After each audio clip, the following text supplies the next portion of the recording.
आजच्या भक्तीमध्ये सर्वांचं प्रभूमध्ये स्वागत आहे. हे माझ्या जीवा परमेश्वराचा धन्यवाद कर. हे माझ्या सर्व अंतर्यामा त्याच्या पवित्र नामाचा धन्यवाद कर. हे माझ्या जीवा परमेश्वराचा धन्यवाद कर. त्याचे सर्व उपकार विसरू नको. आमेन. आपण प्रार्थना करूया. हे आमच्या स्वर्गातील बाप्पा, तू आम्हाला हे सर्व सिच्युएशन मध्ये सांभाळून ठेवलं, सेफ ठेवलं, म्हणून तुझे खूप खूप आभार मानते. तर तू आम्हाला सर्व प्रॉब्लेम्स पासून लांब ठेवलं, या डिझीज पासून लांब ठेवलं, म्हणून तुझे आभार मानते. ही भक्ती तू ब्लेस कर, तू आशीर्वादित कर. ही छोटीशी प्रार्थना मी येशू ख्रिस्ताच्या नावाने मागते, म्हणून तू ऐक. आमेन. यावेळेस आपण उपासना संगीत गीत क्रमांक 420 हे गाऊ.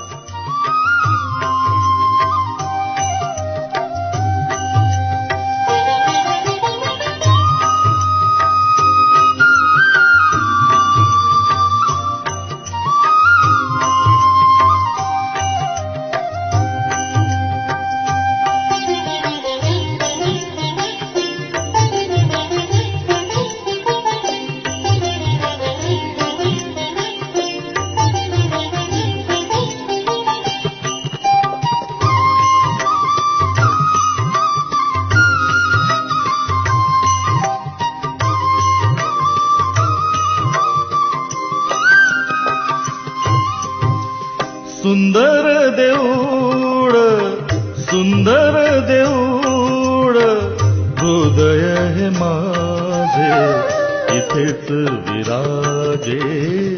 देव बाप इथेच विराजे. देव बाप. सुंदर देऊळ, सुंदर देऊळ, हृदय हे माझे इथेच विराजे. देव बाप इथेच विराजे. देव बाप. सुंदर देऊळ, सुंदर देऊळ.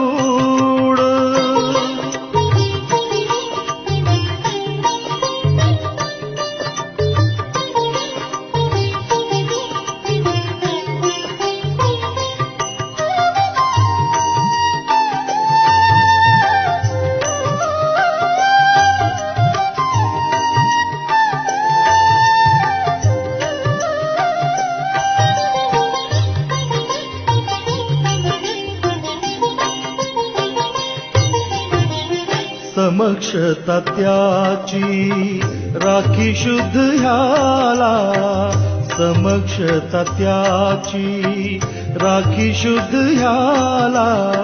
सदा अशुद्धाला दूर ठेवी.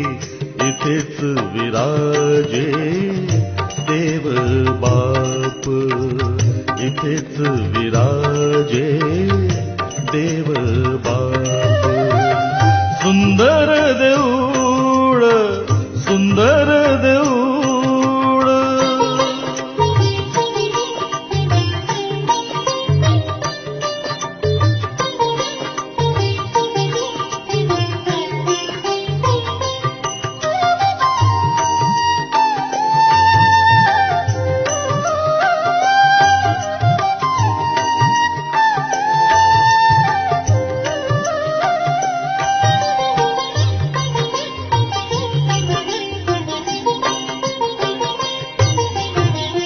प्रवृत्तीचे पीठ उभा तयावरी. प्रवृत्तीचे पीठ उभा तयावरी. उपदेश करी पवित्रात्मा इथेच विराजे. देव बाप इथेच विराजे. देव बाप. सुंदर देऊळ, सुंदर देऊळ.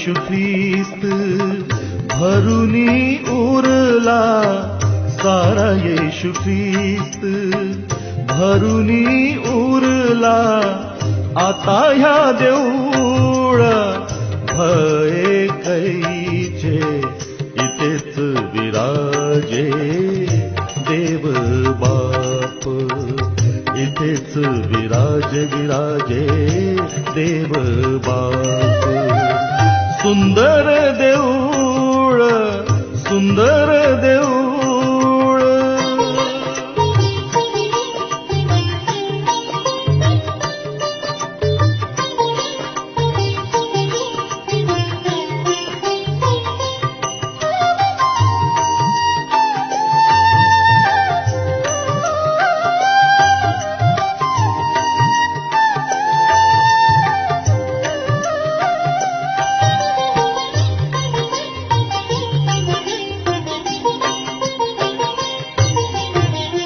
दास म्हण येथे अवघी मंडळी दास म्हण येथे अवघी मंडळी बजाया जमली देव बापा इथेच विराजे देव बाप इथेच विराजे देव बाप सुंदर देऊळ हृदय हे माझे इथेच विराजे देव बाप इथेच विराजे देव बाप सुंदर देऊळ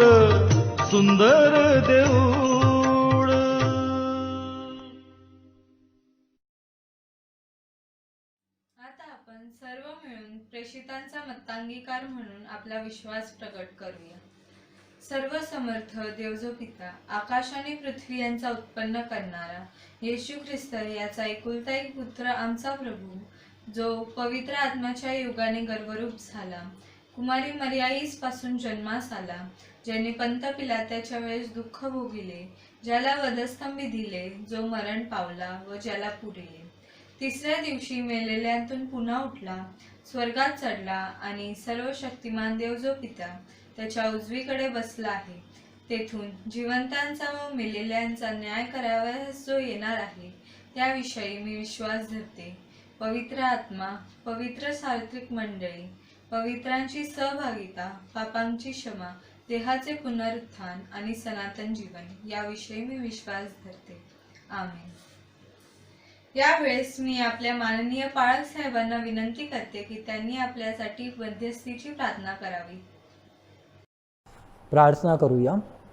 सर्व समर्थ, सर्व व्यापी, सर्व ज्ञानी आमच्या परमेश्वरा, आम्ही तुला मान, महिमा, गौरव देऊन तुझी उपकार स्तुती करतो. तुझी कृपा, शांती, समृद्धी, अनुग्रह आणि उपस्थितीने स्वर्गीय पित्या तू आम्हा प्रत्येकाचं जीवन परिपूर्ण करतोस, याकरिता आम्ही तुझी उपकार स्तुती करतो.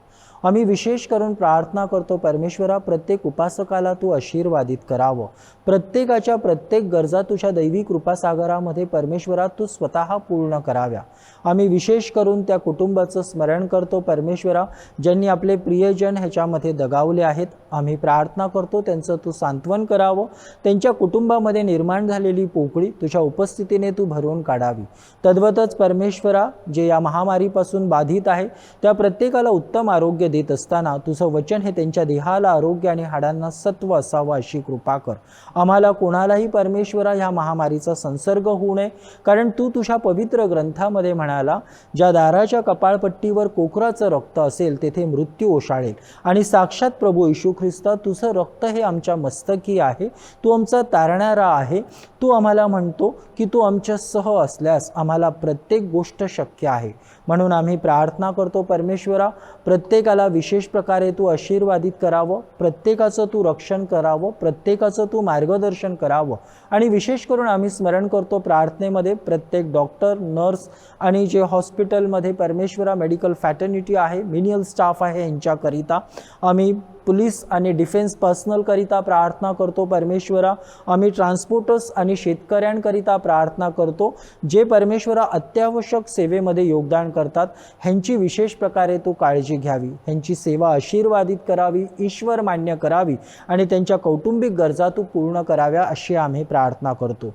जे परमेश्वरा ह्या वेळेस प्रार्थनेमध्ये ऑनलाईन आहेत त्या प्रत्येकाला तू आशीर्वादित करत असताना प्रत्येकाच्या प्रार्थनेची तू उत्तरं दे, प्रत्येकावरती तू तुझा मुखप्रकाश पाड आणि तुझ्या चांगुलपणाचा अनुभव प्रत्येकाला तू प्रदान करत असताना परमेश्वरा आम्ही विशेष करून तुझ्याकडे विनंती करतो, तुझ्या पवित्र देवालयाचं द्वार तू आम्हा प्रत्येकाकरिता पुन्हा खुलं करावं, जेणेकरून आम्हाला तुझ्या पवित्र देवालयामध्ये येता यावं, तुझं गौरव करता यावं, तुझ्या कृपेस आम्ही पात्र ठरावं आणि परमेश्वरा तू निरंतर आम्हा प्रत्येकासह राहावं अशी विनंती करतो.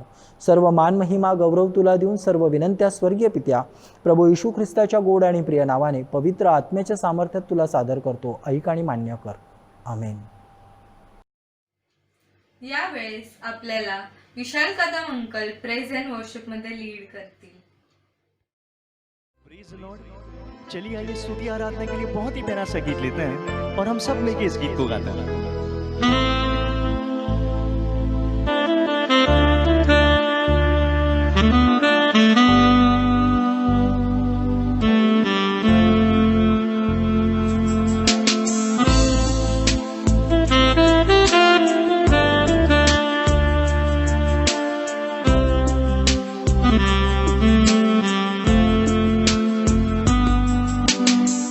हो तेरी स्तुति और आराधना करता हूँ मैं तुझसे ही प्रार्थना. महिमा से तेरे तू इस जगह को भर, जो भी तू चाहे तू यहाँ पे कर. हाले हालेलुया हालेलुया हालेलुया हाले हालेलुया हालेलुया हालेलुया.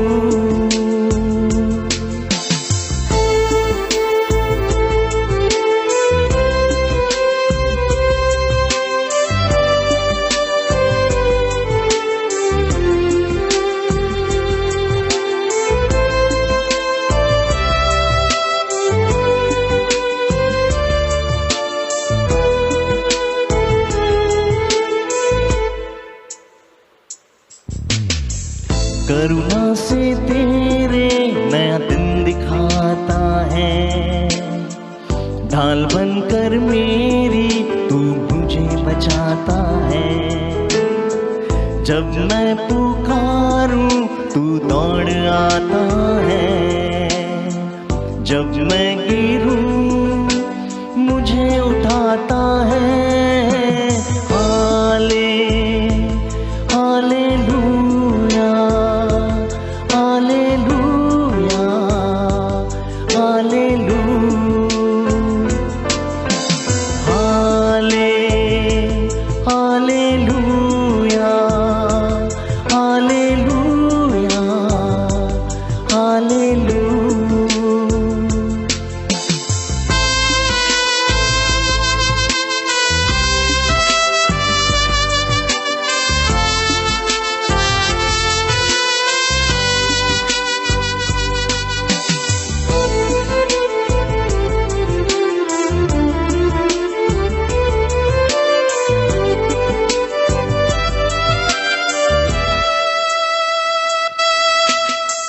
सारे जहां में तुझ सा कोई नहीं, तुझको छोड़ कोई प्रभु है ही नहीं. घुटने में टेकूं बस तेरे सामने, तू है मेरा प्रभु तू मेरा पिता. हाले हालेलुया हालेलुया हालेलुया हाले hallelujah hallelujah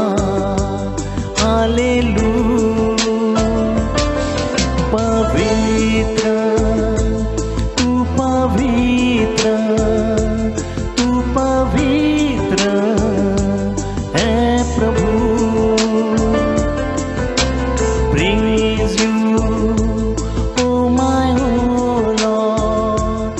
Love you, oh Lord. Praise you, oh Lord. आता मी पाळक साहेबांना विनंती करते की त्यांनी देवाच्या वचनातून आपलं मार्गदर्शन करावं. आपणा सर्वांना प्रभू येशू ख्रिस्तात प्रेमपूर्वक नमस्कार. आजच्या मनन चिंतनाकरिता जो शास्त्रपाठ निवडण्यात आला आहे, आमोस नबीचा ग्रंथ याचा 5वा अध्याय 1 ते 5 वचन आपण ऐकू. आमोस 5वा अध्याय 1 ते 5 वचन. हे इस्रायलाच्या घराण्या, हे जे विलाप वचन मी तुझ्या विरुद्ध उच्चारितो ते ऐक. इस्रायल कुमारी पडली आहे, ती पुन्हा उठवायची नाही. तिला आपल्या भूमीवर टाकून दिले आहे, तिला उठविणारा कोणी नाही. कारण परमेश्वर म्हणतो, ज्या नगरातून 1000 निघतात तेथे 100, व ज्यातून 100 निघतात तेथे 10 असे इस्रायलाच्या घराण्यात उतरतील. कारण परमेश्वर इस्रायलाच्या घराण्यास म्हणतो, मला शरण या म्हणजे वाचाल. परंतु बेथेला शरण जाऊ नका, गिलगालात प्रवेश करू नका, पलीकडे बैरशब्बेस जाऊ नका. कारण गिलगाल खात्रीने बंदिवासात जाईल व बेथेल शून्यवत होईल. वाचलेली वचनं प्रभू परमेश्वर आशीर्वादित करो. त्याच्या नावाला मान, महिमा आणि गौरव आता आणि येथून पुढे सदोदित असो. आमोस नबीचा ग्रंथ याचा 5वा अध्याय 1 ते 5 वचनांवर आज आपण चिंतन करणार आहोत. देवाच्या प्रिय मंडळी, आमोस हा जो नबी होता हा तिकोवा या प्रांतातला होता आणि ख्रिस्तपूर्व 760 वर्ष आधी उजिया आणि यराबाम 2 ह्या राजांच्या कारकिर्दीमध्ये आमोसानी आपली सेवा प्रदान केली. आमोस नबी हा स्पष्ट वक्ता होता. त्याच्या बोलण्यामध्ये परखडपणा होता, धारिष्ट होतं आणि कोणत्याही भय किंवा कोणत्याही दबावामध्ये न राहता आमोस अगदी स्पष्टपणे जे देवाकडनं त्याला प्राप्त होत होतं ते तो त्या प्रजेला सांगत असे. आमोसच्या जीवनाकडे जेव्हा आपण पाहतो, आमोस त्याच्या ग्रंथामध्ये म्हणतो, मी संदेष्टा पण नाही आमोस म्हणतो. 7वा अध्याय 14व्या वचनाचा जर आपण संदर्भ घेतला तेव्हा आमोस अमस्याला म्हणाला, मी संदेष्टा किंवा संदेष्ट्याचा पुत्र नाही, तर मी गुराखी उमराच्या झाडाखाली निगा करणारा आहे, असं आमोस त्याच्या ग्रंथामध्ये म्हणतो. आमोसच्या जीवनाकडे जेव्हा आपण पाहतो, आमोस जरी हा नबी होता तरी खऱ्या अर्थाने आमोस हा एक लेमनच होता. आणि आमोसला जे परमेश्वराचं पाचारण झालं त्या पाचारणास अनुसरून आमोस दक्षिणेतला असून, दक्षिण म्हणजे यहूदेतला असून तो उत्तरेकडे म्हणजे इस्रायलमध्ये तो परमेश्वराची सेवा प्रदान करतो, त्यांचे दुष्कर्म त्यांच्या निदर्शनास आणतो आणि तो भविष्यवाणी करतो. देवाच्या प्रिय मंडळी, आपण सद्यस्थितीवर जेव्हा चिंतन करतो, बऱ्याच वर्तमानपत्रांमधून, वृत्तवाहिन्यांमधून, इलेक्ट्रॉनिक मीडिया, प्रिंट मीडियामध्ये जे मायग्रंट लेबर आहेत त्यांच्यावरती जे संकट कोसळलं या महामारीमुळे आणि त्यांना स्थलांतरित व्हावं लागलं रोजगार नसल्यामुळे, त्यांची व्यथा म्हणा, त्यांचं दुःख म्हणा, इलेक्ट्रॉनिक आणि प्रिंट मीडियानी हे आपल्यासमोर आणलं. आपल्यापैकी बहुतेक जण त्यांच्यासाठी प्रार्थना करतात, त्यांच्याप्रती आपण संवेदना व्यक्त करतो. काही लोक काही वर्षानंतर ह्याच्यावर थिसिस करतील. AC रूम्समध्ये, AC हॉलमध्ये गरिबांची स्थिती आणि विशेष करून जे मायग्रंट लेबर्स आहेत, जे कामगार वर्ग आहे, जो मजूर वर्ग आहे, त्याच्यावरती ते लोक खूप छान व्याख्यान देतील आणि म्हणतील ह्यांच्यासाठी आपण काहीतरी करायला हवं. सद्यस्थितीमध्ये काही सामाजिक संस्था म्हणा, काही सभ्य लोक म्हणा, ह्यांनी ह्यांच्याकरिता त्यांच्याकडनं जेवढे प्रयत्न होतात तेवढा करण्याचा निश्चित प्रयत्न केला. अशा स्थितीमध्ये जेव्हा आपण पाहतो, जो औद्योगिक क्रांतीचा काळ होता आणि त्या काळामध्ये, औद्योगिक क्रांतीच्या काळामध्ये विशेष करून 1890 मध्ये बार्बाडोस या ठिकाणी अल्फ्रेड मार्शल ह्यांचा जन्म झाला. अल्फ्रेड मार्शल ह्यांचे वडील बँक ऑफ इंग्लंड या ठिकाणी क्लार्कचं काम करत होते आणि त्यांची आई जी होती ती एका खाटीक घराण्यातली होती. अल्फ्रेड मार्शलचे वडील हे खूप कडक शिस्तीचे होते आणि त्यांना खूप वाटत होतं की अल्फ्रेडनी याजक व्हावं, त्यांनी पालखी सेवेला जावं. पण अल्फ्रेड हा गणितामध्ये खूप पारंगत होता, त्याचा गणित आवडता विषय होता आणि अल्फ्रेडचे वडील त्याला त्या काळामध्ये हिब्रू भाषा पण शिकवत होते आणि त्यांना खूप वाटायचं की माझ्या मुलाने काही न करता त्यांनी याजक व्हावं, त्यांनी प्रचारक व्हावं, त्यांनी देवाच्या वचनाची सेवा करावी. पण वडील कडक शिस्तीचे असल्यामुळे वडिलांच्या समोर बोलणार काय अशी स्थिती अल्फ्रेडची होती आणि अल्फ्रेडची आई पण अल्फ्रेडच्या वडिलांना खूप घाबरायची. अल्फ्रेड ह्याने नीतिशास्त्र, समाजशास्त्र, अर्थशास्त्र आणि अध्यात्म ह्याचा अभ्यास केला. कालांतराने एकदा अल्फ्रेड असंच फिरत होता, त्याला एक पोर्ट्रेट आवडलं आणि त्या पोर्ट्रेटमध्ये एक गरीब व्यक्ती जो उपासमारीने व्यस्त आहे त्याचं ते चित्र होतं. अल्फ्रेडने हे पोर्ट्रेट घेतलं आणि आपल्या घरामध्ये खोलीमध्ये सजवण्याकरिता ठेवलं. कधी अल्फ्रेडला वाटायचं तो त्या पोर्ट्रेटकडे पाहायचा आणि त्याच्यापासून तो काहीतरी प्रेरणा घ्यायचा. कालांतराने अल्फ्रेड ह्याने कॅम्ब्रिज विद्यापीठ जॉईन केली. कॅम्ब्रिजमध्ये अल्फ्रेड अर्थशास्त्राचं अध्यापन करायला लागला आणि काही दिवसात मेरी पेले बरोबर अल्फ्रेड विवाहबद्ध झाला. त्या काळामध्ये कॅम्ब्रिज युनिव्हर्सिटीमध्ये कायदा होता, जर तुम्हाला कॅम्ब्रिजमध्ये अध्यापन करायचं असेल तर तुम्हाला ब्रह्मचारी अवस्था ठेवणं हे गरजेचं होतं. पण अल्फ्रेडचं लग्न मेरी पेले बरोबर झाल्यामुळे अल्फ्रेडला कॅम्ब्रिज सोडावं लागलं आणि कालांतराने युनिव्हर्सिटी ऑफ ब्रिस्टॉल या ठिकाणी अल्फ्रेड मुख्याध्यापक झाले. अल्फ्रेड आणि मेरीनी मिळून औद्योगिक अर्थशास्त्र ह्याच्यावरती एक ग्रंथ लिहिला, जो ग्रंथ खूप चालला. पण काही कारणामुळे अल्फ्रेड म्हणाला की ह्या ग्रंथाचा लेखक मी नाहीच आहे आणि त्याच्या ह्या विधानामुळे खूप लोकांना आश्चर्य वाटलं. पण अल्फ्रेडने एक पुस्तक लिहिलं, प्रिन्सिपल्स ऑफ इकॉनॉमिक्स, अर्थशास्त्राचे सिद्धांत. आणि ह्या सिद्धांतामध्ये अल्फ्रेडनी demand, supply, law of equilibrium आणि त्याच्यानंतर पर्चेसिंग पॉवर पॅरिटी ह्याच्यावरती त्यांनी विश्लेषण केलं. प्रिन्सिपल ऑफ इकॉनॉमिक्स, अर्थशास्त्राच्या सिद्धांतामध्ये अल्फ्रेड मार्शल हे स्पष्ट करतात आंतरराष्ट्रीय व्यापार, चलनामधले उलाढाल, व्यापारामध्ये गुंतवणूक कशी असावी, कर रचना कशी असावी ह्याचं संपूर्ण विश्लेषण अर्थशास्त्र सिद्धांत या पुस्तकामध्ये अल्फ्रेड मार्शल हे करतात. अल्फ्रेडच्या संदर्भामध्ये काही अर्थशास्त्रज्ञ म्हणाले की अर्थशास्त्राला एक नवीन दिशा देणारा असा हा अल्फ्रेड ठरला आणि काही दिवसात पुन्हा अल्फ्रेड कॅम्ब्रिज या ठिकाणी अध्यापनाकरिता आले. अल्फ्रेडच्या जीवनाकडे जेव्हा आपण पाहतो, अल्फ्रेडला गरीब लोकांविषयी खूप आस्था असायची. अल्फ्रेडने कामगार वर्ग म्हणा, जे मायग्रंट्स आहेत, विशेष करून जे स्थलांतरित होतात, या लोकांकरिता अल्फ्रेडचं योगदान अर्थशास्त्राच्या माध्यमातून खूप अनमोल होतं. आणि अल्फ्रेड नेहमी म्हणायचा, गुंतवणूक तुम्ही माणसामध्ये करा. जर तुम्ही मानवामध्ये गुंतवणूक केली तर त्याचे सामाजिक आणि आर्थिक परिणाम खूप छान मिळतील. पण जर तुम्ही फक्त उद्योगामध्ये गुंतवणूक केली तर तिथे फक्त तुम्हाला व्यापार दिसेल आणि त्या व्यापाराचं बाजारीकरण दिसेल, असं अल्फ्रेडचं स्पष्ट मत होतं. 24 जुलै ह्या दिवशी अल्फ्रेड हा पोटाच्या विकारामुळे विश्वाचा निरोप घेतो.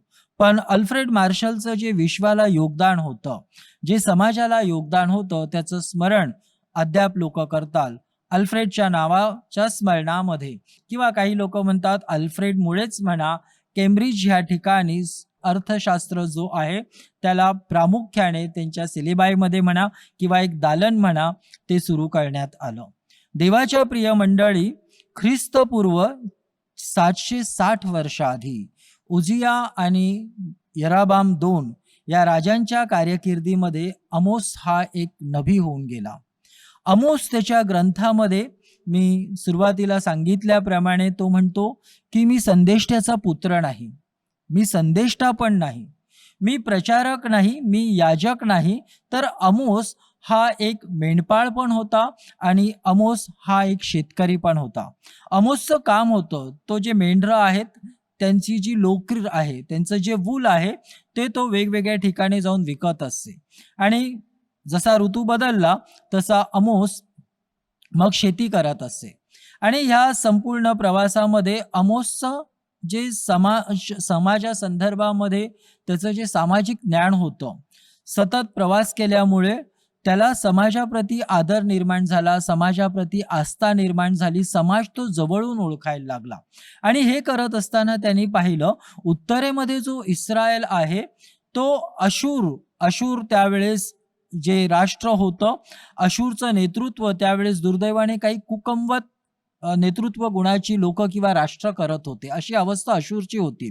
पण त्याच काळामध्ये विशेष करून उजिया आणि एराबामच्या काळामध्ये इस्रायल हा आर्थिक दृष्टिकोनातून खूप संपन्न झाला, खूप प्रगत झाला आणि खूप श्रीमंती प्राप्त झाली, जीवनशैली बदलली आणि त्याच्यामुळे ही इस्रायली लोक स्वयंकेंद्रित झाली.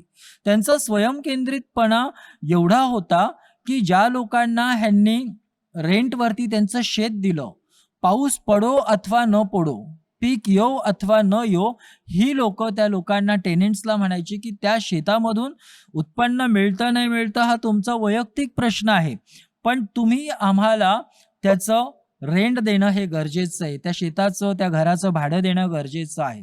आणि हे पाहून आमोसला खूप वाईट वाटलं. तसा आमोस हा दक्षिणेतला होता आणि तो उत्तरेमध्ये यहुदामधून तो इस्रायलमध्ये जाऊन भविष्यवाणी करतो, म्हणून इस्रायली लोकांना तो अप्रिय होता. हा उत्तर दक्षिणचा वाद आम्हाला बहुतेक सगळ्याच राष्ट्रांमध्ये दिसतो. आपल्याही भारतामध्ये जे दाक्षिणात्य लोक आहेत, जे उत्तरेतली लोक आहेत, त्यांच्या बोलण्यामध्ये आम्हाला तो फरक जाणवतो. कधीतरी त्यांच्या बोलण्यामध्ये आपल्याला ते कळतं. तीच आमोसची स्थिती होती.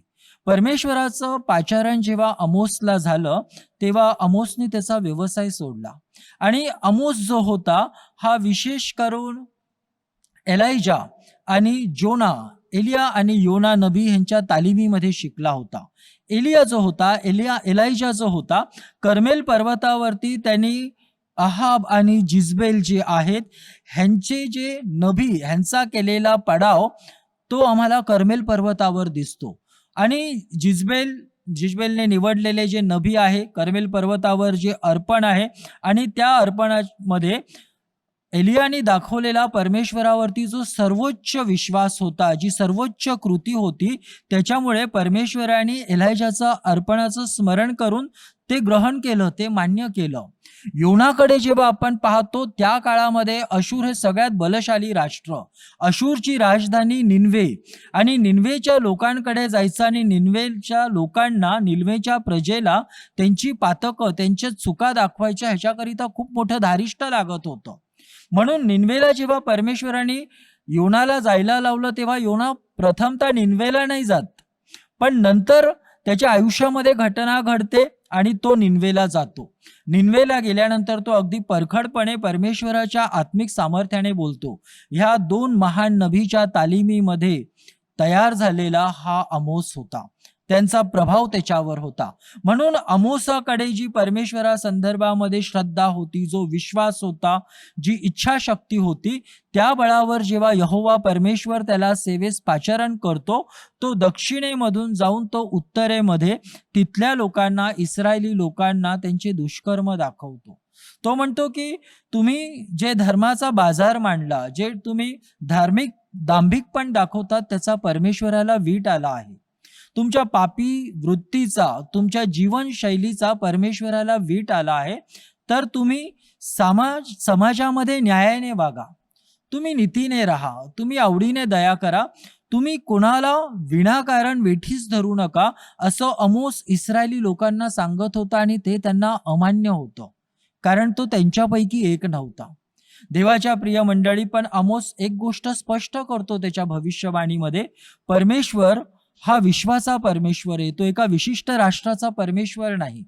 परमेश्वर जर राष्ट्राने कुठल्या पातक केलं तर त्या राष्ट्राला शासन कळणारच, कारण ते राष्ट्र परमेश्वराच्या दृष्टीने चुकलं. आणि ते का चुकलं? कारण त्याने दुसऱ्या राष्ट्रांवर अन्याय केला. दुसऱ्या राष्ट्रावर अन्याय म्हणजे दुसऱ्या राष्ट्रामध्ये जी परमेश्वराची निर्मिती आहे, जी परमेश्वराची प्रजा आहे, जी परमेश्वराची लोक आहे, मग ती कुणीही असो या संपूर्ण विश्वामध्ये, जर त्यांच्यावर अन्याय झाला, जर त्या अन्यायामुळे ते दारिद्र्यामध्ये गेले, तर मग परमेश्वराला यातना होतात आणि परमेश्वर मग जे राष्ट्र अन्याय करतं त्यांचा समाचार घेणार. म्हणून पोप बेनेडिक्ट 16 नेहमी म्हणायचे, दारिद्र्याशी संघर्ष करा, पण तुम्ही श्रीमंतीचा त्याग करा. आणि ह्या दोन गोष्टी, हे दोन तत्व जर आपण आपल्या जीवनामध्ये ठेवले, की आपल्या परिस्थितीशी, दारिद्र्य म्हणजे आमची परिस्थिती, त्याच्याशी संघर्ष करायचा, आणि समृद्धी मिळाली तर त्या समृद्धीचा जर आपण त्याग केला तर जीवनामध्ये आम्हाला समतोल राखण्यास मदत होईल. म्हणजे आपण विकारापासून विकासापर्यंत आपला प्रवास हा निश्चित अर्थाने आशीर्वादित असेल.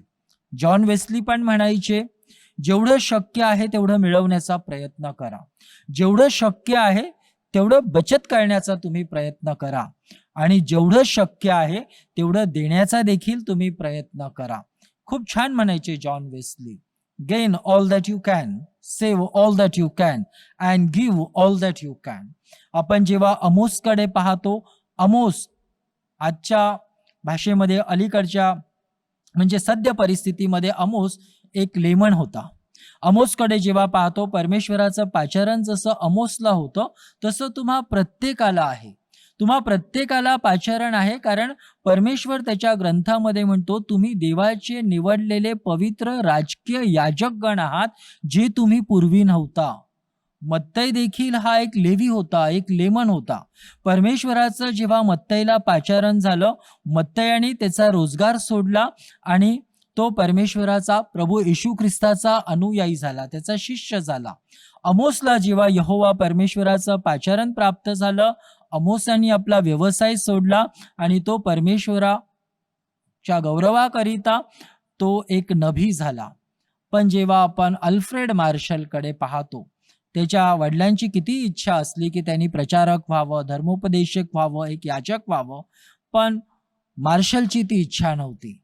जरी मार्शलने नीतिशास्त्र, अध्यात्म, समाजशास्त्र, अर्थशास्त्र ह्याचा गाढा अभ्यास केला, पण कुठेतरी मार्शलच्या योगदानाला एक सीमा होत्या. मार्शलने काही थिसिस केले, जे समाजामध्ये लेबर क्लास आहेत, वर्कर्स आहेत, त्यांच्याकरिता. मार्शल निश्चित म्हणायचा की तुमची गुंतवणूक ही मानवामध्ये असावी, उद्योगामध्ये नसावी. पण मार्शलचं जो दृष्टिकोन होता तो जास्त अर्थशास्त्राच्या दृष्टिकोनातून एक आर्थिक राहिला. पण आमोसकडे जेव्हा आपण पाहतो, आमोसला जे परमेश्वराचं पाचारण झालं, सामाजिक न्यायाची भाषा आमोसने ख्रिस्तपूर्व 760 वर्ष आधी केली, जी अल्फ्रेड मार्शलनी प्रभू येशू ख्रिस्तानंतर साधारण 1900 वर्षानंतर केली. देवाच्या प्रिय मंडळी, जेव्हा आपण ह्या स्थितीकडे पाहतो, ख्रिस्तपूर्व 760 वर्ष आधी आणि आताची स्थिती, किंबहुना मार्शलच्या काळातली स्थिती, या दोन्ही स्थितीमध्ये कोणताही फरक नाही. आपण जेव्हा परमेश्वराच्या ग्रंथाकडे पाहतो, परमेश्वर म्हणतो, माझ्या दृष्टीने तू अनमोल आहेस, तू माझ्या दृष्टीने अनमोल आहेस, कारण तू जलातून जाशील तर तुला जल बुडवणार नाही, तू अग्नीतून चालशील तर तुला ती होरपळणार नाही. का? कारण परमेश्वर म्हणतो, तू मृत्यूछाईच्या दरीतून जरी जात असला तरी कोणत्याही अरिष्टास भिवू नको, कारण मी तुझ्या बरोबर आहे. परमेश्वर आम्हाला म्हणाला, तू नीतीने वाग, आवडीने दया कर, परमेश्वरा समागमे चाल. सामाजिक न्याय, आर्थिक न्याय जो परमेश्वराकडनं आम्हाला प्राप्त होतो, त्याचं तू अनुकरण कर आणि त्याप्रमाणे तू तुझ्या आयुष्याचं नियोजन कर. हेच परमेश्वराने आमोसच्या माध्यमातून त्या प्रजेला सांगितलं. धार्मिक दांभिकपणाचा परमेश्वराला वेट आहे, परमेश्वराला पापाचा वेट आहे. आणि ह्या स्थितीवर किंवा या प्रवचनावरती जेव्हा आपण चिंतन करतो, तेव्हा परमेश्वर जो इस्रायलाला आशीर्वाद देतो, तो म्हणतो, तुमची उस झालेली घरं आहेत, नगर आहेत, ती नगर मी पुन्हा बांधेल. तुमचे द्राक्षमळे जे आहेत ते पुन्हा पूर्वीसारखे अगदी फलद्रूप होतील. कारण परमेश्वराची प्रीती इस्रायलवर होती, म्हणून त्यांनी इस्रायलाला परिवर्तित करण्याकरिता आमोसला तेथे पाचारण केलं. तोच परमेश्वर प्रभू येशू ख्रिस्तामध्ये त्याच्या प्रीतीचं हे प्रमाण देतो. जो कोणी त्याच्यावर विश्वास ठेवतो, मग तो कोणत्याही राष्ट्राचा, कोणत्याही प्रांताचा, कोणत्याही धर्माचा, जातीचा, गोत्राचा असो, परमेश्वर म्हणतो त्याचा नाश होऊ नये, तर त्याला अनंतकालीन जीवन प्राप्त व्हावं. कारण आपण प्रत्येकजण परमेश्वराची हस्तकृती आहोत. परमेश्वराने आम्हा प्रत्येकाला त्याच्या आणि त्याच्याच प्रतिमेमध्ये निर्माण केलं. आपली पूर्वीची जीवनशैली कशी होती, त्याच्यात आपण किती स्वयंकेंद्रित होतो. आम्ही कुठेतरी ह्या इस्रायलासारखंच वर्तन करत होतो, किंबहुना करत असू किंवा केलंही नसेल. पण आता ह्याच्यानंतरचं आमचं जीवन आणि जीवनशैली निश्चित अर्थाने आशीर्वादित असेल तेव्हा, जेव्हा आमच्या वैयक्तिक जीवनाचं, आमच्या आत्मिक जीवनाचं, आमच्या कौटुंबिक जीवनाचं आणि आमच्या व्यावसायिक जीवनाचं आम्ही व्यवस्थित नियोजन करू. आपण तेच करावं जे आमोसनी आम्हाला सांगितलं. आपण तसंच परमेश्वराला प्रतिसाद द्यावा, जसा आमोसनी दिला, जसा मत्तयाने दिला. देवाच्या प्रिय मंडळी, जेव्हा या वचनावर आपण चिंतन करतो, एका गोष्टीचं स्मरण निश्चित करावं. अल्फ्रेड मार्शल हा अर्थशास्त्रामध्ये कितीही पारंगत असला, त्यांनी law of demand, law of supply, purchasing power, parity असे बरेच सिद्धांत त्यांनी अर्थशास्त्राला जरी दिले, तरी कुठेतरी समाज प्रबोधन करणं, समाजामध्ये परिवर्तन आणण्यामध्ये तो कमी पडला. पण जेव्हा आपण आमोसकडे पाहतो, आमोसच्या प्रवचनाचा एवढा प्रभाव झाला की परमेश्वराने इस्रायलाला आशीर्वादित केलं, त्याला फलद्रूप केलं आणि परमेश्वराने आमोसच्या माध्यमातून ज्या भविष्यवाणी केल्या त्या कालांतराने परमेश्वराने सिद्धीस नेल्या, पूर्ण केल्या. तोच परमेश्वर आम्हा प्रत्येकाला आशीर्वादित करतो, कारण आपण प्रत्येकजण नवीन कराराचे पुत्र आणि कन्या आहोत. परमेश्वराची कृपा आज प्रभू येशू ख्रिस्तामुळे, त्याच्या क्रूसीकरणामुळे, त्याच्या पुनरुत्थानामुळे, त्याच्या स्वर्गारोहणामुळे आम्हा प्रत्येकाला प्राप्त झाली. म्हणून संत पॉल म्हणतात, आमचं तारण केवळ कृपेमध्येच आहे. We all have been justified by grace alone. परमेश्वर तुम्हा प्रत्येकाला आशीर्वाद देऊ, त्याची कृपा तुम्हा प्रत्येकावर आता आणि सदोदित राहो. आमेन. सुंदर संदेशाबद्दल बाळासाहेबांचे खूप खूप आभार. आता आपण दानार्पण घेणार आहोत. दानार्पण घेताना आपण उपासना संगीत गीत क्रमांक 506 हे गाऊ.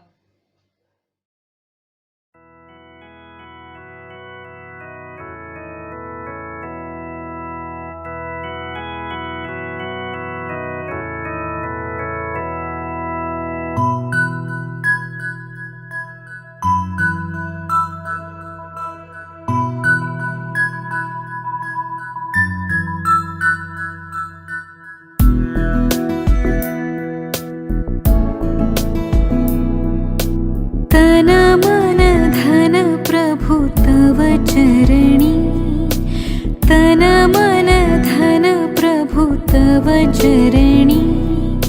सकल तुझे हे तुझे दिलेसी, सकल तुझे हे तुझे दिलेसी. अघटित तव करणी, तन मन धन प्रभु तव चरणी.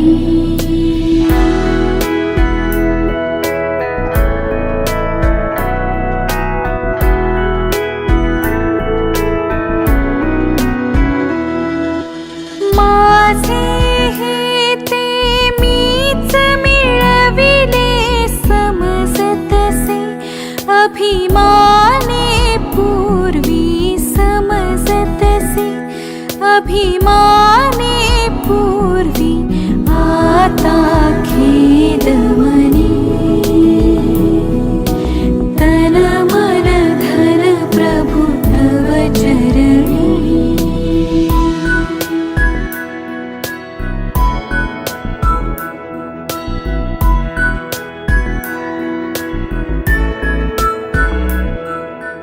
मी मम जाया कन्या सुत हे दास तुझ्या चरणांचे सारे, दास तुझ्या चरणांचे सारे. प्रिय कर तुझी धनी, तन मन धन प्रभु तव चरणी.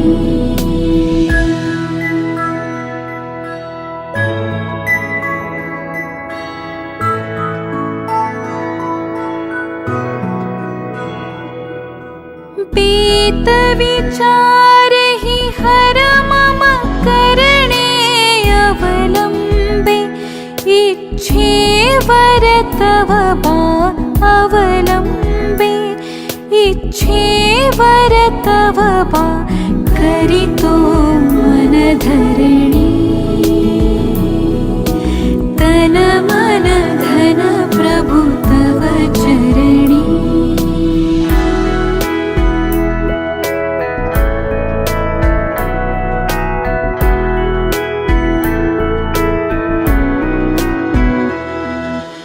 वाट खरे पण जीवन मम तू शरणागत मी पतित तुलागा शरणागत मी पतित तुलागा जय दे भवतरणी तन मन धन प्रभु तव चरणी तन मन धन प्रभु तव चरणी सकल तुझे हे तुझी दिलेसी सकल तुझे हे तुझी दिलेसी अघटित तव करणी तन मन धन प्रभु तव चरणी तन मन धन प्रभु तव चरणी तन मन धन प्रभु तव चरणी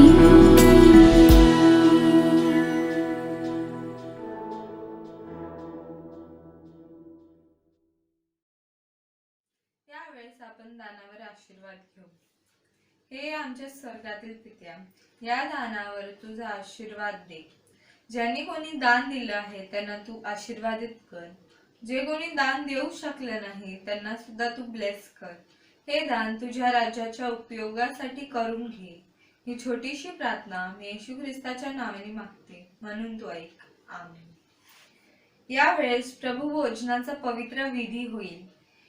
हा विधी आपल्यासाठी माननीय रेव्हरंड योगेश मायकल वार यांच्या हस्ते होईल आणि पुढची भक्ती मी त्यांच्या हाती सोपवते. पवित्र प्रभुभोजनाच्या विधीत आपण सम्मिलित होऊ.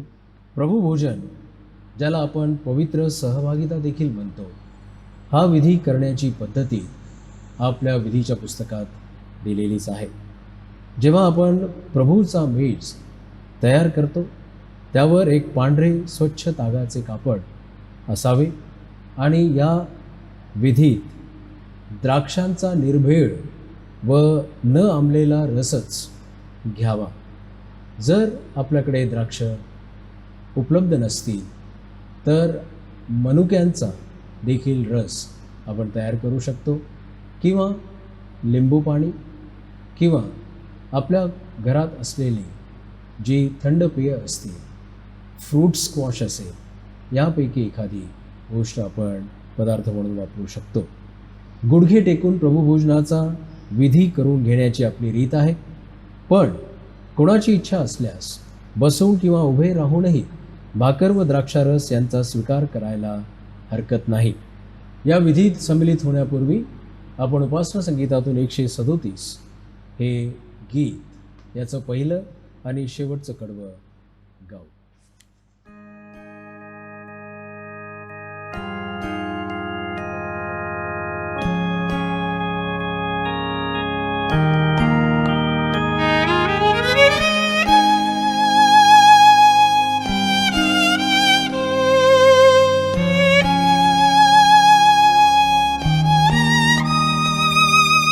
क्रूसास येशू टांगला,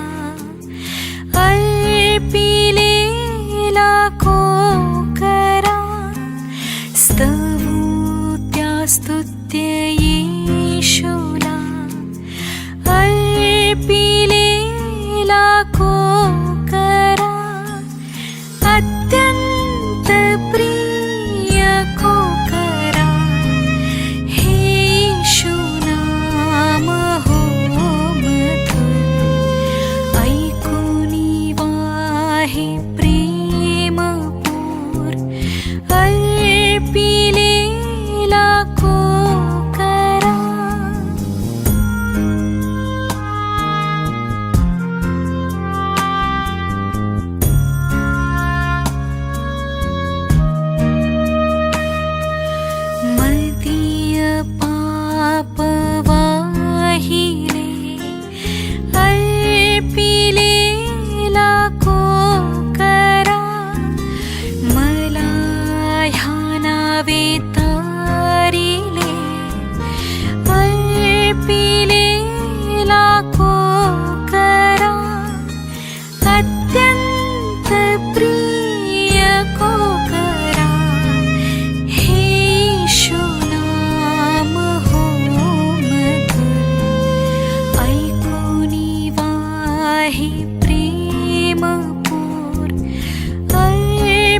स्वर्गास चाललो अर्पिलेला को करा अत्यंत प्रिय को करा हे येशू नाम हो मधुर ऐकुनी वाहे प्रेमपूर अर्पिलेला को करा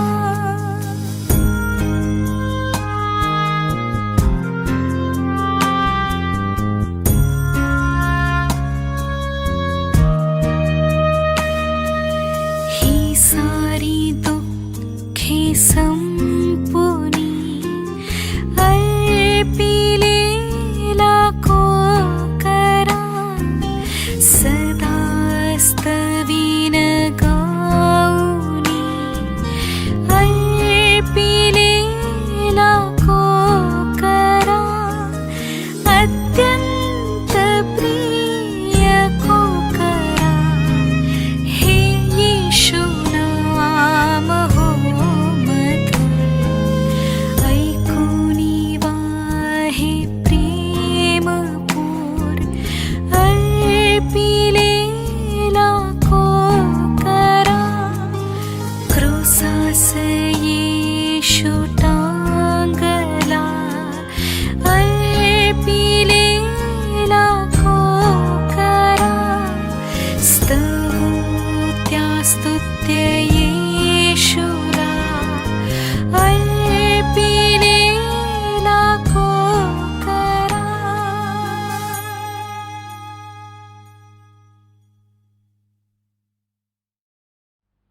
मंडळीने आपल्या जागेवर उभे राहावे. धार्मिक असा जो येशू ख्रिस्त तो पित्याजवळ आपला कैवारी आहे, तोच आपल्या पापांबद्दल प्रायश्चित आहे आणि आपल्याच पापांबद्दल केवळ नव्हे तर सर्व जगाच्याही पापांबद्दल आहे. तुम्हाला आपल्या पापकर्माचा खरा खरा व मनापासून पश्चाताप झालेला आहे. तुम्ही आपल्या शेजाऱ्यांपाजाऱ्यांशी प्रेमाने व उदारपणाने वागता आहात. परमेश्वराच्या आज्ञानुसार त्याच्या मार्गाने चालण्याचा व पूर्वीच्या सर्व वाईट गोष्टींचा त्याग करून आपले आचरण सुधारण्याचा निश्चय करता आहात. म्हणून मनाला समाधानाचा लाभ व्हावा यासाठी हा पवित्र संस्कार करून घेण्यास पुढे या आणि भक्तियुक्त चित्ताने गुडघे टेकून सर्वसमर्थ परमेश्वरापाशी नम्रतेने आपली पापे कबूल करा. आपण पापांगीकाराच्या प्रार्थनेकरिता आपल्या गुडघ्यांवर येऊ.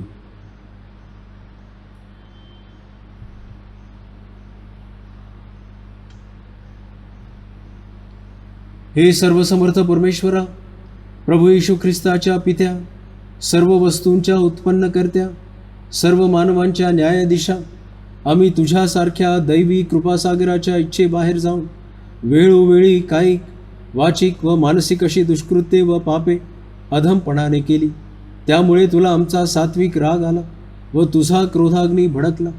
हे अगदी यथायोग्य झाले. ही पापे आम्ही पदरात घेतो. त्याबद्दल आम्हाला फार खेद, पश्चाताप व शोक होत आहे. त्याची नुसती आठवण झाली तरी मनाला यातना होतात. त्यांचा भार आम्हाला अगदी असह्य झाला आहे. हे परमदयाळू पित्या, आम्हावर दया कर. आमच्या हातून जे झाले आहे त्या सर्वांची क्षमा आम्हाला तुझा पुत्र आमचा प्रभू येशू ख्रिस्त याच्यासाठी कर आणि तुझ्या नामाचा बहुमान व गौरव व्हावा म्हणून यापुढे उपरतीला अनुसरून आमच्या हातून वर्तन घडवून तुझी सेवा होईल, तुला संतोष होईल असे कर. आमचा प्रभू येशू ख्रिस्त याच्याद्वारे. आमेन. सर्वसमर्थ परमेश्वरा, आमच्या स्वर्गातील पित्या, तू परमदयेने वचन दिले आहेस की जे मनापासून पश्चाताप करून खऱ्या विश्वासाने तुझ्याकडे वळतात त्या सर्वांच्या पातकांची तू क्षमा करतोस. आम्हावर तू दया कर. आमच्या सर्व पातकांची क्षमा करून त्यापासून आम्हास मुक्त कर. आमच्यात सद्वृत्ती बळावू दे. आम्हाला त्यांना सतत धरून राहू दे व आम्हाला सार्वकालिक जीवनाचा लाभ होऊ दे. आमचा प्रभू येशू ख्रिस्त याच्याद्वारे. आमेन.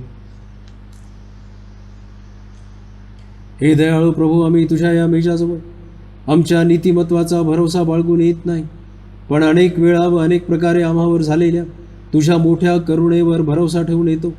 तुझ्या मेजाखालचा चोर देखील टिपून घ्यावयास आम्ही योग्य नाही, परंतु ज्या प्रभूचा धर्म असा आहे की सर्वदा दया करावी तो तूच आहेस, यास्तव हे दयाघन प्रभू, तुझा पुत्र येशू ख्रिस्त याच्या अमूल्य रक्ताने आमच्या पापांचे क्षालन होईल, त्याचा आमच्यात सतत वास होईल व आम्ही त्याच्या ठायी राहू. आमचा विकास होऊन आम्हाला खरी जीवन प्राप्ती होईल. अशा विश्वासाने तुझा पुत्र येशू ख्रिस्त याने अर्पण केलेले शरीर व सांडलेले रक्त यांच्या स्मरणार्थ आम्हाला भाकर व द्राक्षारस यांचा स्वीकार करू दे. आमेन. हे सर्वसमर्थ परमेश्वरा आमच्या पित्या, तू दयाळूपणाने आपला एकुलता एक पुत्र येशू ख्रिस्त याची आमच्या पापांबद्दल वधस्तंभावर प्राणाहुती देऊन दंडाची भरपाई करण्याच्या कामी योजना केली. तिच्या योगाने त्याने एकदाच प्राणाहुती दिली व अखिल जगाच्या पापांबद्दलच्या प्रायश्चिताचा यथासांग पुरेपूर व जितका पाहिजे तितका यत्न केला. त्याने आपल्या बहुमोर मरणाची सतत आठवण करून देणारा विधी स्थापून माझे पुनरागमन होईपर्यंत तो करीत राहा, अशी आपल्या पवित्र शुभवर्तमानात आम्हाला आज्ञा केली आहे. त्याने आपल्या बहुमोल मरणाची सतत आठवण करून देणारा विधी स्थापून माझे पुनरागमन होईपर्यंत तो करीत राहा, अशी आपल्या पवित्र शुभवर्तमानात आम्हाला आज्ञा केली आहे. यास्तव हे दयाळू पित्या, आम्ही तुला अतिनम्रतेने विनवितो की तू आमचे ऐक आणि असे कर की तुझा पुत्र आमचा तारणारा येशू ख्रिस्त याच्या पवित्र विधीप्रमाणे तू उत्पन्न केलेले पदार्थ भाकर व द्राक्षारस त्याचे मरण व यातना यांच्या स्मरणार्थ आम्ही घेऊन त्याच्या पवित्र व धन्य शरीराचे व रक्ताचे वाटेकरी व्हावे. ज्या रात्री तो पराधीन केला गेला त्या रात्री त्याने भाकर घेतली आणि उपकार स्मरण करून ती मोडली आणि आपल्या शिष्यास देऊन म्हटले, घ्या, खा, तुम्हासाठी दिले जात आहे, असे माझे शरीर आहे, तुम्ही माझ्या स्मरणार्थ हे करा.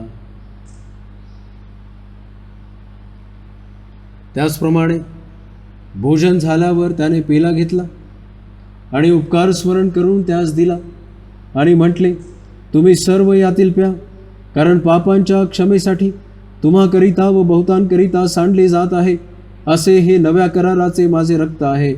जितकेदा तुम्ही यातले प्याल तितकेदा हे माझ्या स्मरणार्थ करा. आमेन.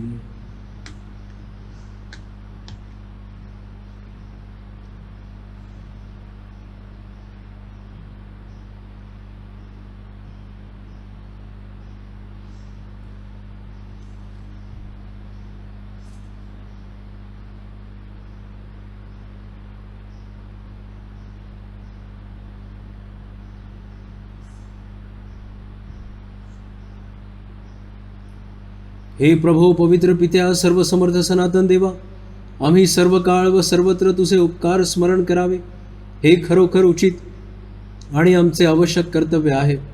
यास्तव दूत, आदिदूत व स्वर्गातील सर्व समुदाय यांच्याबरोबर आम्ही तुझे गौरवी नाम स्तवितो आणि थोर मानितो आणि आम्ही निरंतर तुझी स्तुती करून म्हणतो, पवित्र पवित्र पवित्र सैन्यांचा प्रभुदेव, आकाश आणि पृथ्वी तुझ्या गौरवाने भरली आहे. हे परात्पर प्रभू, तुला गौरव असो. आमेन. प्रभूची मेज तयार आहे. यावेळेस आपल्याजवळ असलेल्या पदार्थांना आपण समोर ठेवलेलंच असेल. त्यामध्ये आपण भाकर म्हणून चपाती किंवा भाकरीचा तुकडा किंवा कुठलं बिस्किट वापरू शकता. आणि त्याचप्रमाणे द्राक्षरस यासाठी आपल्याला न आंबलेला कुठल्याही फळाचा रस चालेल. आणि समजा रस नसेल तर आपण लिंबू पाणी देखील घेऊ शकू.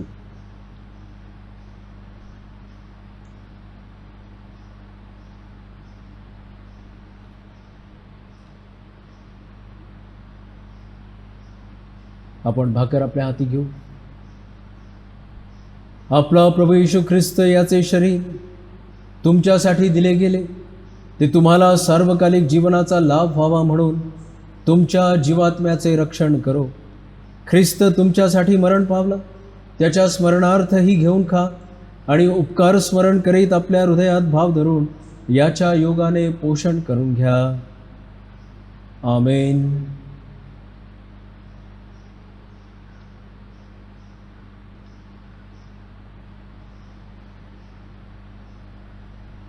आपला प्रभू येशू ख्रिस्त याचे जे रक्त तुमच्यासाठी सांडले गेले ते तुमच्या शरीरास व जीवात्म्यास सनातन जीवनासाठी राखो.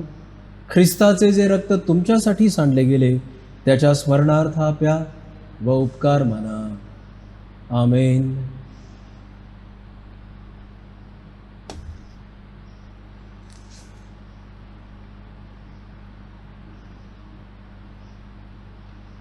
प्रभू येशू ख्रिस्ताने शिकवलेली प्रार्थना आपण एकत्र मिळून म्हणू.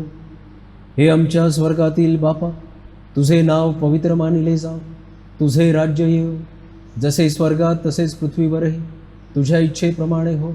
आमची रोजची भाकर आज आम्हास दे, आणि जसे आम्ही आपल्या ऋणास ऋण सोडिले आहे तसेच तू आमची ऋणे आम्हास सो, आणि आम्हास परीक्षेत आणू नकोस तर आम्हास वाईटापासून सोडी, कारण की राज्य, सामर्थ्य आणि गौरव ही सर्व काळ तुझीच आहेत. आमेन.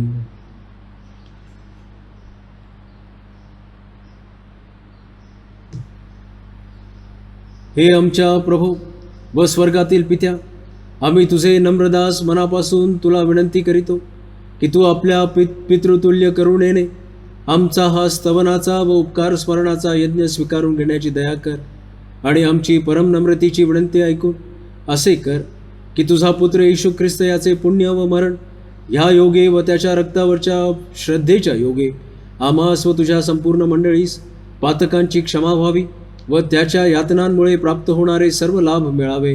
आणि हे प्रभू, इथल्या इथे आता आमचे योग्य, पवित्र व जिवंत बलिदान व्हावे म्हणून आम्ही आपणास म्हणजे आमचा जीवात्मा व देह तुझ्यासमोर ठेवून अर्पण करतो. आणि आम्ही तुला नम्रतापूर्वक आग्रहाने विनवितो की ज्या आम्ही हे प्रभुभोजन केले आहे त्या सर्वांस तुझ्या अनुग्रहाने व दिव्य आशीर्वादाने परिपूर्ण कर. आणि जरी आम्ही आपल्या नाना प्रकारच्या पातकांमुळे तुला बलिदान करावयास योग्य नाही, तरी आम्ही तुला आग्रहाने विनवितो की आमच्या अपराधांची क्षमा करून हे आमचे आवश्यक कर्तव्य व सेवा यांचा स्वीकार कर. येशू ख्रिस्त आमचा प्रभू याच्याद्वारे त्याकडून व त्यासहित पवित्र आत्म्याच्या ऐक्याने हे सर्वसमर्थ पित्या तुला पूर्ण आदर व गौरव युगानुयुग असो. आमेन.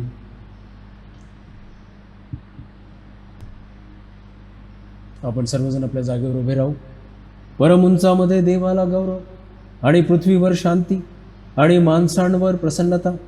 हे प्रभू परमेश्वरा, स्वर्गातील सर्वसमर्थ पित्या, आम्ही तुला स्तवितो, आम्ही तुझा धन्यवाद करीतो आणि तुला भजतो आणि तुला गौरवितो. तुझ्या महागौरवासाठी तुझी उपकार स्तुती करीतो. हे प्रभो, एकुलत्या एक पुत्रा येशू ख्रिस्ता, हे प्रभो परमेश्वरा, परमेश्वराच्या कोकरा, पित्याच्या पुत्रा, तू जगाची पातके दूर करतोस, तू आम्हावर दया कर. तू जगाची पातके दूर करतोस, तू आमची प्रार्थना मान्य करून घे. तू परमेश्वर पित्याच्या उजवीकडे बसला आहेस, तू आम्हावर दया कर, कारण की तूच एक पवित्र आहेस, तूच एक प्रभू आहेस, तूच एक हे ख्रिस्ता पवित्र आत्म्यासहित परमेश्वर पित्याच्या गौरवात परात्पर आहेस. आमेन. आपण आशीर्वाद प्राप्त करूया. परमेश्वराची शांती जी आम्हा सर्वांच्या बुद्धी आणि कल्पनेपलीकडची आहे, ती शांती आम्हाला प्रभू येशू ख्रिस्ताच्या विश्वासात, त्याच्या प्रीतीत, त्याच्या भयात आणि त्याच्या ज्ञानात सदोदित स्थिर ठेव. आता आपला देव जो बाप याची प्रीती, प्रभू येशू ख्रिस्ताची कृपा आणि पवित्र आत्म्याची सुंदर सहभागिता आणि त्याकडून मिळणारं आरोग्य, सुख, शांती आणि समाधान आम्हापैकी प्रत्येकांबरोबर आणि आजच्या या भक्तीत उपस्थित असलेल्या देवाच्या सर्व लोकांबरोबर, प्रत्येक मंडळीबरोबर, मंडळीतील प्रत्येक लहान थोरांबरोबर आणि या भक्तीद्वारे या पवित्र प्रभुभोजनाच्या विधीत उपस्थित असलेल्या, सहभागी झालेल्या आम्हा सर्वांबरोबर आता आणि प्रभू येशू ख्रिस्ताच्या दुसऱ्या आगमनापर्यंत सदोदित असो. आमेन.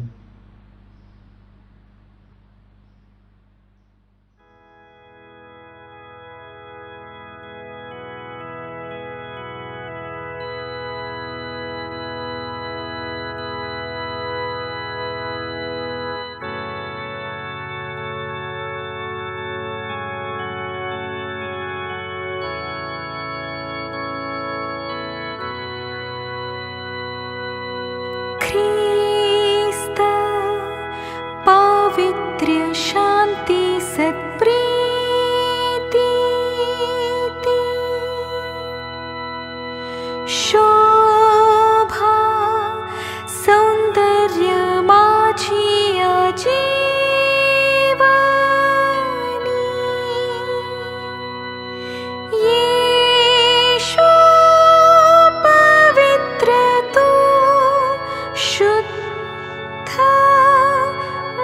सका